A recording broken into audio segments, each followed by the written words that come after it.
मित्रमैत्रिणींनो नमस्कार. अर्थवर्णमध्ये आपलं स्वागत आहे. मित्रांनो, आज विषय घेतलाय बजेट. म्हणजे नेमकं काय? तर बजेट म्हणजे एखाद्या देशाचा, राज्याचा किंवा संस्थेचा वार्षिक आर्थिक लेखाजोखा असतो. बजेट आपल्याला देशाच्या विकासाचा दर दाखवतो, एकूण महसूल आणि एकूण खर्च. म्हणजे सोर्स ऑफ इन्कम, कुठून इन्कम येणार आहे आणि हा पैसा कसा खर्च होणार आहे हे दाखवतं. भारतीय बजेटचा इतिहास आता थोडक्यात पाहूया. इंटरेस्टिंग आहे बरं का. पहिलं बजेट जेम्स विल्सन यांनी 18 फेब्रुवारी 1869 मध्ये सादर केलं.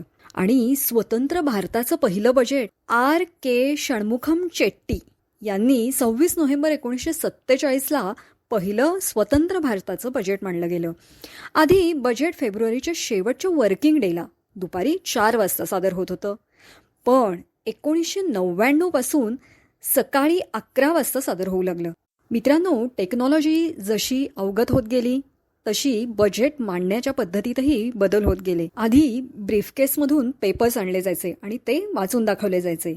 आणि तिथपासून ते आज टॅब वापरला जातो. टॅबवर वाचून आपलं बजेट सादर केलं जातं. 1924 पासून रेल्वे आणि आम बजेट वेगवेगळं सादर होऊ लागलं आणि ते 2016 पर्यंत. 2016 नंतर मात्र रेल्वे आणि आम बजेट एकत्रच मांडलं जाऊ लागलं. आता सगळ्यात जास्त बजेट मांडणारे कोण असतील? मोरारजी देसाई. एकूण 10 वेळा त्यांनी आपलं बजेट सादर केलंय बरं का.